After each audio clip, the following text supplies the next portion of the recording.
going back to paying rent, there's this thing called a key fee. What was it like? What's the technical term? Obnoxious. It's like it's key money, right? Key money. And I mean, you can explain it if you want. Go ahead. But it's okay. the most obnoxious thing. What can I explain?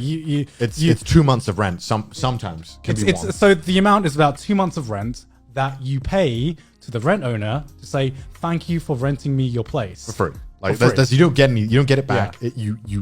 This money is literally it's not a deposit. You just pay 2 months of rent.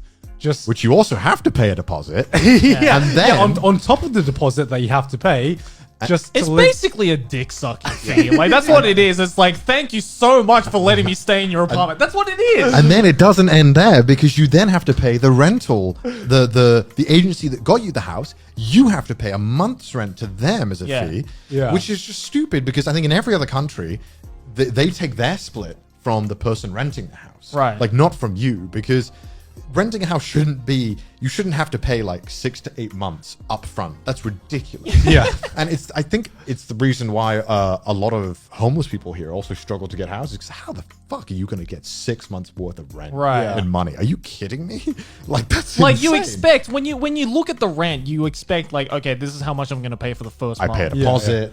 You pay like maybe 2 months. Maybe like a month or two deposit. Yeah, but exactly. like no, it's like double or triple that, and I'm just Jesus Christ, like it's ridiculous.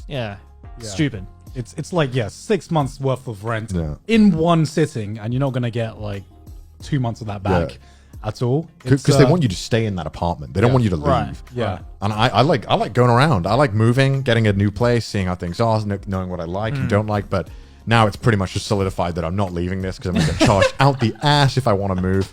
Because it's like a minimum of like 2 years to like stay in one place. 2 years. Yeah. And even then, if you're moving, like the amount like that you paid in that first month, that if you split that across 2 years of rent, you'd be way overpaying what you got. I think that's why, like, that's one thing, right, about like living in Japan that I've personally have never understood for the longest time, but I think finally now I do understand, is when people say like, man, Japan is such an expensive place. But like when you think about it, it's like, no, it's like, because when I think, oh, Japan is such an expensive place, I think like eating out, drinking. Or like drinking, and I'm like, no, it's relatively cheap. But then you think about all the bills, 6 months worth of rent in the first month, kind of bullshit. And I'm like, okay, maybe it is a little bit ridiculous and expensive. Yeah, I mean, you can live frugally here.